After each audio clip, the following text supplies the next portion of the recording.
Coach d'acteur, c'est accompagner l'acteur à se révéler lui-même à travers un rôle. Donc soit au moment du casting, soit au moment du tournage. L'accompagner au maximum pour qu'il puisse se donner et se sentir libre dans sa manière d'interpréter un rôle. L'objectif d'un acteur en général, c'est d'un film à l'autre, d'essayer d'évoluer, de trouver de nouvelles choses, de ne pas refaire ce qu'il a déjà fait sur le rôle précédent. Le coaching, ça démarre toujours par une séance de travail d'1 heure ou 2.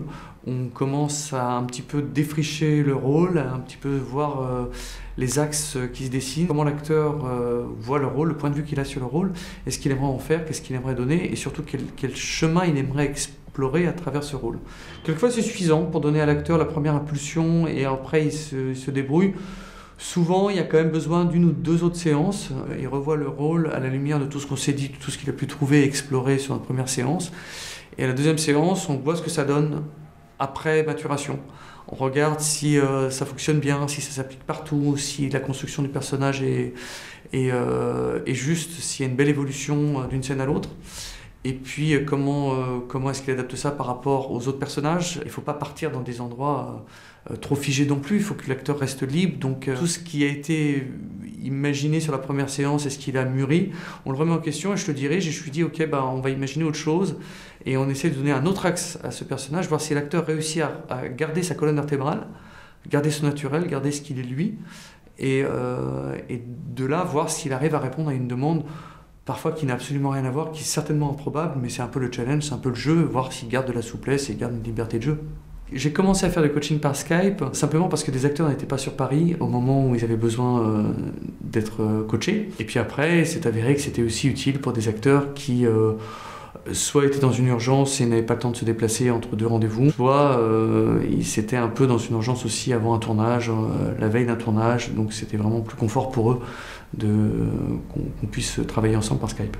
La grande difficulté du travail, justement, c'est de trouver des créneaux horaires communs avec l'acteur, et quand l'acteur est à l'étranger, on préparait avant son départ toutes les scènes, tout le tournage, et quelquefois quand le tournage tenait un mois et demi, il y avait des choses qui se remettaient en question aussi en fonction des scènes tournées, en fonction de ce que le réalisateur demandait, il y avait des choses qui bougeaient, et il n'y avait plus forcément de possibilités, voilà, donc on se téléphonait, on en parlait, il y avait des choses qui se passaient par téléphone, et à un moment donné Skype s'est imposé, et donc évidemment avec le décalage horaire, ça pouvait se faire un peu à n'importe quelle heure.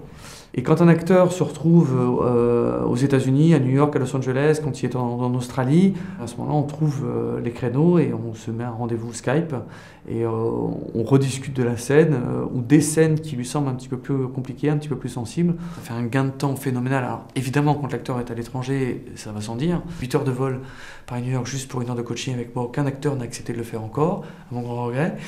Donc Skype est vraiment formidable, mais après, quand il y a des acteurs qui sont simplement en province ou qui habitent un peu loin du bureau et qui n'ont pas le temps, qui sont sur des plannings un petit peu serrés, Skype apporte vraiment une vraie souplesse et une vraie liberté d'action.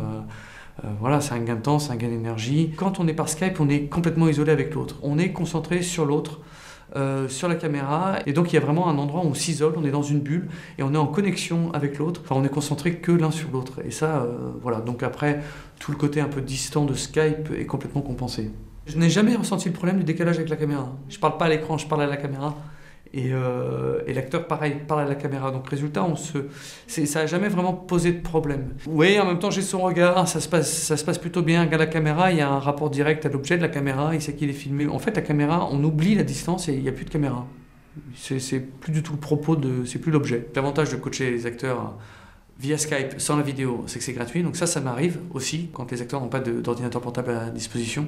Je le fais à l'oreille. Ça marche aussi. C'est avec des acteurs que je connais, souvent. Après, voilà, c'est une question de confiance entre l'acteur et moi, parce que au son, on entend beaucoup de choses, on sait, enfin, je veux dire, s'il n'y a pas la sincérité, ça marche pas, et on le voit très bien dans les dramatiques radio, enfin, je veux dire, la voix fait passer énormément de choses, donc s'il n'y a pas la sincérité, voilà. C'est le seul prérequis, c'est d'avoir une bonne connexion Internet. Voilà. Parce que sinon ça perturbe, si l'image se fige, si on perd le son, c'est un peu troublant. Et il arrive que des acteurs aient besoin d'envoyer une self-tape, et c'est arrivé une fois que la comédienne avec qui je travaillais a utilisé une option de Skype Recorder, et elle a enregistré le travail qu'on faisait ensemble. En fait, elle avait enregistré toute la séance, Et en se disant, on ne sait jamais si j'ai la bonne prise et si j'ai les choses qui me plaisent pendant la séance de coaching, tant qu'à faire que ce soit ça que j'envoie. Et ce qui fut dit fut fait, on avait 2-3 bons résultats et qu'elle a décidé d'envoyer plutôt que de faire une safe tape elle-même voilà, avec une caméra. Donc, du coup, après, elle a fait un petit montage, mais elle a pu envoyer ce qu'on avait fait ensemble.